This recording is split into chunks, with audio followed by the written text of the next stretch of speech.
Le conseil d'administration et l'équipe de la Fédération des chasseurs des Deux-Sèvres sont heureux de vous présenter le bilan des actions menées durant la saison cynégétique 2025-2026. Une année riche en défis, mais aussi en avancées majeures pour la chasse, la biodiversité et l'engagement sociétal de notre fédération.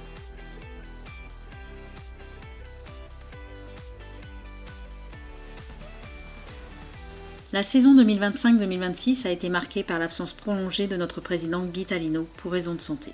Conformément à nos statuts, Gérald Baudon a été nommé président par intérim pour assurer la continuité des actions. Dans la lignée des engagements pris par le conseil d'administration lors de son élection en 2022, la Fédération des chasseurs continue sa lente mue pour répondre à deux enjeux majeurs. Répondre aux attentes et besoins des acteurs cynégétiques locaux pour le développement de la chasse, s'engager pour la société en participant à la découverte, à la préservation et à la connaissance de notre environnement. Pour guider cette politique, le conseil d'administration a souhaité s'appuyer sur un comité d'avenir composé de chasseresses, de chasseurs et de responsables associatifs de tout horizon.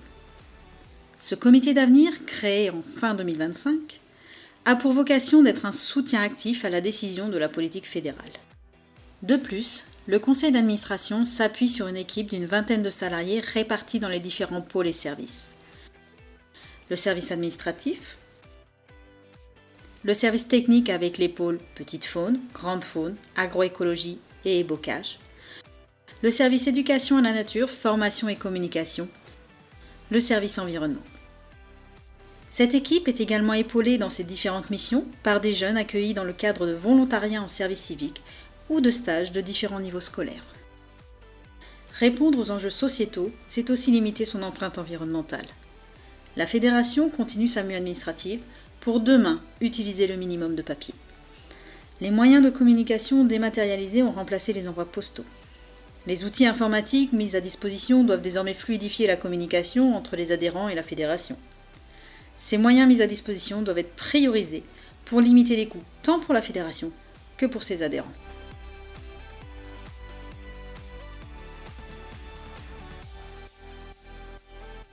Le département des Deux-Sèvres compte 263 associations communales de chasse agréées, 4 associations intercommunales de chasse agréées, 1114 chasses privées. L'ensemble de ces territoires est réparti sur 478 683 hectares. Ils accueillent 8 926 chasseurs, dont 202 femmes ayant pris une validation dans notre département. 4 332 d'entre eux ont pris une validation départementale, 4 425 une validation nationale, dont 169 nouveaux permis. L'opération parrainage en place depuis 10 ans a permis en 2025 à 66 chasseurs de reprendre une activité cynégétique. Cette opération ne sera pas reconduite en 2026. La baisse du nombre de chasseurs est estimée à 2,81% pour la saison 2025-2026. Depuis 2020, la fédération assure la gestion administrative des associations communales et intercommunales. En 2025, 24 décisions fédérales ont été déposées au registre des actes officiels. 7 pour des modifications de réserves de chasse et de faune sauvage, 17 pour des modifications de territoires de chasse. 2025 a également permis le lancement de l'outil d'aide à la gestion des associations appelé monterritoiredechasse.com. Il permet de gérer les adhérents, la rédaction des règlements intérieurs, l'organisation de l'assemblée générale ou encore la comptabilité. Cet outil complète l'espace adhérent fédéral et doit alléger la charge des bénévoles.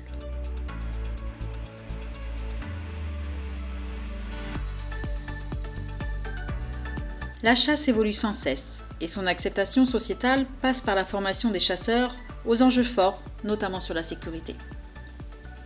Cette saison, 160 responsables de territoire se sont formés à l'organisation des chasses collectives au grand gibier. Maillon essentiel pour une chasse en toute sécurité, 4000 chasseurs deux-sévriens sont désormais référencés pour organiser des battues dans le département. La formation décennale des chasseurs rendue obligatoire depuis 2020 a été diligentée à 525 personnes en 2025, portant le nombre total de personnes formées à 4600 personnes, soit plus de la moitié des chasseurs deux-sévriens. L'ensemble des chasseurs deux-sévriens devra être formé pour 2030. Le personnel de la fédération a également formé les chasseurs à différentes pratiques ou missions liées aux activités cynégétiques, comme la chasse à l'arc avec l'association des chasseurs à l'arc de la Venise verte, la chasse à l'approche ou à l'affût avec l'association de chasse à l'approche et de tir sélectif des Deux-Sèvres, l'examen initial de la venaison, le piégeage des espèces susceptibles d'occasionner des dégâts, les gardes particuliers, etc. Au total, plus de 1000 chasseurs sont venus se former sur ces différentes thématiques. En matière de formation, la fédération a aussi des obligations avec la chasse accompagnée et la préparation à l'examen du permis de chasser. Cette saison, 25 jeunes filleuls ont découvert la chasse avec l'un des 37 parrains formés et 184 nouveaux chasseurs ont obtenu leur permis. Grâce à l'engagement des formateurs, le taux de réussite pour cet examen est de 87%, l'un des meilleurs de France. Enfin, grâce à une convention avec le tribunal judiciaire et l'Office français de la biodiversité, la fédération assure également des stages de composition pénale dans le cadre d'une démarche d'alternative aux poursuites. 2 stages de sensibilisation pour une quinzaine de personnes ont ainsi été réalisés cette année. Savoir-faire, c'est bien, mais faire savoir, c'est encore mieux. Cet adage, la fédération se l'applique grâce à 2 axes, l'animation et la communication auprès des différents publics. Grâce au travail du personnel technique et d'Antoine Blanchet, chargé d'animation communication, titulaire d'un brevet d'éducateur en environnement vers le développement durable, la fédération maintient son activité d'animation auprès des scolaires, notamment avec 183 interventions réalisées auprès de plus de 4000 enfants. Des animations très appréciées des plus jeunes, mais également des équipes pédagogiques, avec qui notre animateur sait s'adapter pour répondre aux programmes pédagogiques et aux contraintes locales. 7 grands thèmes sont développés. La découverte de la faune de Sévrienne, les oiseaux de nos campagnes, les insectes et les auxiliaires de culture, la haie et le bocage, la mare et les zones humides, la biodiversité des chemins ruraux, le tri des déchets et le respect de l'environnement. La fédération propose également des animations auprès du grand public, avec 67 interventions autour de la découverte de l'environnement, des actions de la fédération, qu'elles soient locales ou menées au niveau national, comme J'aime la nature propre, randonnée en chemin faisant, éco-rando, le festival de l'élevage et de la gastronomie de Parthenay, opération Les Chasseurs ont du cœur, Dame Bécasse, opération Balance ton nid, La nuit du lièvre, comptage perdrix et faisan. En matière de communication, la fédération relaie de nombreuses informations aux chasseurs mais aussi au grand public. Présente sur les réseaux comme Instagram et Facebook, 4000 followers, 300 000 vues, ou encore sur YouTube avec des vidéos vues plus de 52 000 fois, la fédération possède son propre site internet. Elle envoie aussi une trentaine de newsletters à ses chasseurs pour les informer de l'actualité cynégétique. Avec une revue semestrielle appelée Lettres du Président et une revue trimestrielle régionale, Le Chasseur en Nouvelle-Aquitaine, les actions des chasseurs sont également relayées sur la presse locale, avec 130 articles réalisés sur la dernière saison. D'un point de vue caritatif, la fédération a renouvelé son opération Les Chasseurs ont du cœur auprès de la vingtaine d'établissements d'hébergement pour personnes âgées et dépendantes, non dotés à l'hiver 2025. 1200 personnes âgées ont pu ainsi manger du pâté de sanglier au moment des fêtes de Noël. Ce souci de faire découvrir la viande de venaison auprès des non-chasseurs, la fédération a souhaité le développer en adhérant à la plateforme Gibier pour tous, qui permet de mettre en relation des chasseurs avec des particuliers souhaitant se fournir en grand gibier pour leur consommation personnelle. Depuis sa mise en place en novembre 2025, une vingtaine de grands animaux ont pu être cédés sous le signe de valeurs fortes, comme le partage, la convivialité, la solidarité, et qui permet de faire goûter notre passion. Enfin, la Fédération des chasseurs s'est dotée d'un nouvel outil avec l'application Pégase, développée par le réseau Canopé. Cet outil permettra de créer des animations digitalisées sous forme de chasse au trésor auprès des différents publics pour la découverte de sites comme le Verger de la Nature à Argentonnay.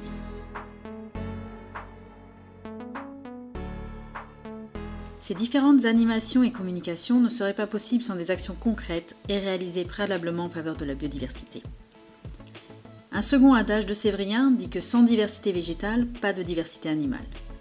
Partant de ce constat, la Fédération des chasseurs, grâce à ses nombreux partenaires techniques et financiers, continue son travail d'amélioration de l'habitat en faveur de la faune sauvage.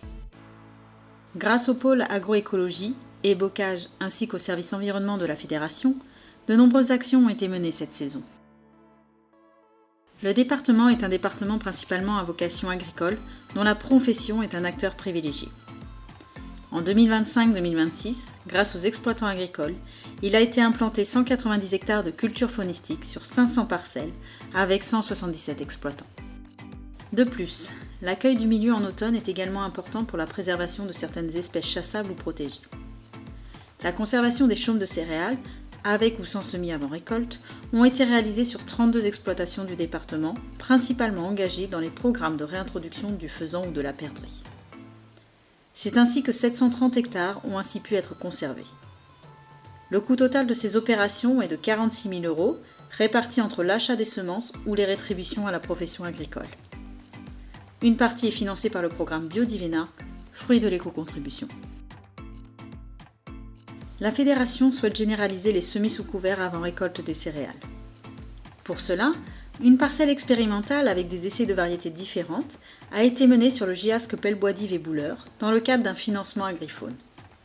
Là aussi, pour montrer l'intérêt de ces aménagements, une journée de sensibilisation a été réalisée à l'automne 2025 auprès de 35 agriculteurs et techniciens cynégétiques et agricoles.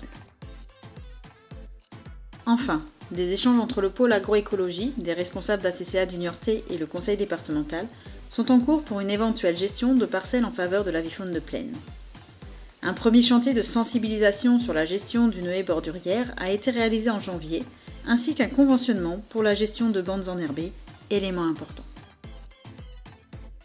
Le pôle bocage n'est pas en reste. En effet, depuis plus de 20 ans, la Fédération des chasseurs est un acteur reconnu en matière de plantation de haies et de sauvegarde du bocage. Cet hiver, ce sont 17 525 arbres et arbustes qui ont été plantés pour créer 60 haies représentant un nouveau linéaire de 17 km dans le département.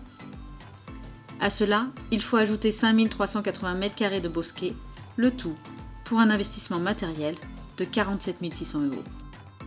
Ces actions sont possibles grâce à différents programmes ou partenaires. L'éco-contribution, avec Ecosantia, Biodivena, Sensibiliser, l'Agence de l'eau et le programme Ressources, Pacte en faveur de la haie en Nouvelle-Aquitaine, Nemrod, Plantons en 79. La fédération s'est dotée depuis 2024 d'un service environnement pour répondre aux enjeux de biodiversité, tant au niveau des actions réalisées par le monde de la chasse que pour répondre à la sollicitation des collectivités et entreprises intervenant dans le département. Financé en partie par les actions menées dans le cadre de l'éco-contribution, le service environnement réalise aussi des prestations de services auprès des programmes régionaux construits et animés par la Fédération régionale des chasseurs. Le service environnement a également réalisé des diagnostics cynégétiques et écologiques pour différentes entreprises ou structures avec à la clé la mise en place de mesures compensatoires. En 2025-2026, 20 projets différents ont ainsi été menés de front par les 3 écologues qui composent ce service environnement. Parmi ces projets, le programme Ecosantia Chemins ruraux cœur de biodiversité a été réalisé sur 2 nouvelles communes que sont François et Chiché. 110 km de chemins ont ainsi été diagnostiqués. Avec les 30 communes engagées maintenant dans ce programme, les actions en faveur de la biodiversité se développent, que ce soit aussi bien par la plantation de haies, l'implantation de couverts faunistiques, ou bien dans le cadre de projets plus ambitieux, comme Pollinisme à vide, la restauration de mares et prochainement de l'ABC communal. En 2026, la Fédération a également participé à l'opération J'aime la nature propre pour la 5e année consécutive. Cette opération s'est déroulée les 7 et 8 mars 2026. 27 communes se sont mobilisées, regroupant 1200 participants. 60 mètres cubes de déchets ont ainsi pu être ramassés. À noter le partenariat avec la Fédération de pêche et de protection des milieux aquatiques sur 3 sites. La veille de ce week-end de ramassage de déchets, une journée à l'intention des scolaires a été également menée avec 9 classes représentant 540 enfants qui ont ainsi pu être sensibilisés au tri des déchets. Le développement de programmes régionaux par la Fédération régionale des chasseurs de Nouvelle-Aquitaine amène également son lot d'actions pour notre département, avec par exemple les suivis des passages à gibier sur la ligne à grande vitesse Paris-Bordeaux, l'élaboration de programmes LIFE en faveur du vison ou de la régulation du raton laveur.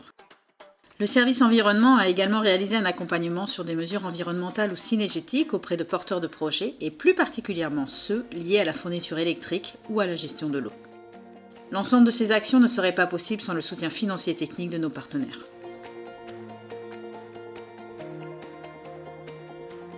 L'ensemble des actions menées en matière d'aménagement et de préservation des milieux permet le développement de la petite faune sauvage. En matière de gibier sédentaire, les projets sur le faisan continuent de se développer dans le département. On peut désormais parler sur le giasque des vallées de l'Autise et de l'Aigré, qui vient d'ailleurs de fêter ses 10 ans d'existence, d'une population naturelle sur quelques communes permettant la chasse d'oiseaux sauvages. En 2025, le plan de gestion cynégétique, approuvé en faveur de cette espèce, a évolué avec la création d'une zone tampon interdisant le tir de la poule faisane sur les communes riveraines au territoire nouvellement engagé. Cette évolution permettra de gagner du temps sur la réintroduction sur le giasque Pelbois-d'Yves et Bouleur et sur le nouveau projet mis en place en 2025 sur la commune déléguée d'Égonay. À ce jour, 38 communes sont engagées dans la gestion du faisan et représentent 71 000 hectares chassables. Un nouveau projet est d'ailleurs en cours pour la prochaine saison sur la commune de Brioux-sur-Boutonne. Concernant la perdrix grise, les efforts menés sur le GIC Courance-et-Mignon se poursuivent. Les résultats ne sont pas encore à la hauteur des attentes, notamment du fait d'une forte prédation constatée par les suivis des oiseaux équipés de GPS par le CNRS. Pour le lapin, la situation est inquiétante sur l'ensemble du département. Cependant, il reste quelques noyaux de population sporadiques dans quelques zones urbanisées ou aménagées en sa faveur. Pour le lièvre, les populations sont en baisse, avec un indice kilométrique de 4,13 lièvres vus par kilomètre éclairé en zone de plaine et un indice ponctuel d'abondance de 1,08 lièvres par point éclairé en zone bocage-gâtine. Cette baisse s'explique notamment par une reproduction catastrophique ou une survie des jeunes trop faible, notamment durant l'été caniculaire de 2025. Ces données se ressentent au niveau des prélèvements, avec moins de 10 000 lièvres prélevés, soit une baisse d'environ de 10%. Concernant les espèces migratrices, les 3 espèces phares du département sont le pigeon ramier, la caille des blés, la bécasse des bois. Cette année a aussi été marquée par le retour de la chasse de la tourterelle des bois. L'ensemble de ces espèces nécessite désormais, au même titre que les anatidés, un suivi des prélèvements avec la généralisation de la chasse adaptative et des déclarations des individus prélevés sur l'application Chasse Adapt. Ces données viendront compléter celles de l'enquête prélèvement dont les résultats 2024-2025 vous ont été communiqués dans la lettre du président de janvier 2026.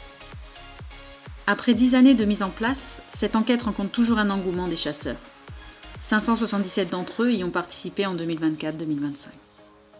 Si nous devions retenir quelques données pour la saison 2024-2025, il faut savoir que toute espèce confondue. 25% des chasseurs ont prélevé entre 0 et 4 individus, toute espèce confondue. 50% ont prélevé moins de 10 animaux. 75% des chasseurs ont prélevé entre 0 et 23 animaux. 25% ont prélevé plus de 23 animaux par an, contre 29 l'année précédente. En résumé, les chasseurs de Sévrien sont toujours de bien modestes prédateurs avec un prélèvement médian de 10 pièces toutes espèces confondues.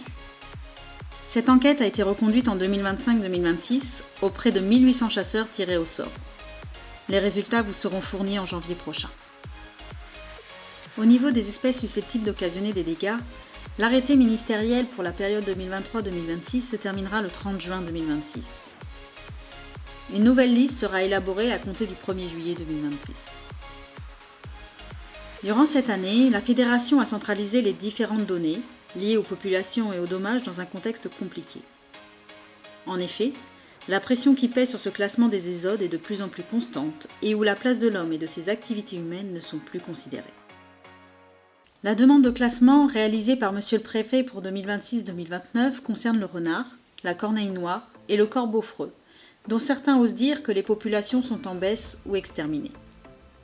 Les comptages nocturnes nous montrent le contraire en matière de renards, où malgré les prélèvements stables sur ces 10 dernières années, on note une évolution positive des populations sur l'ensemble du département, avec 3,28 renards observés pour 10 km éclairés en plaine et 2,46 renards observés pour 10 points éclairés en bocage-gâtine.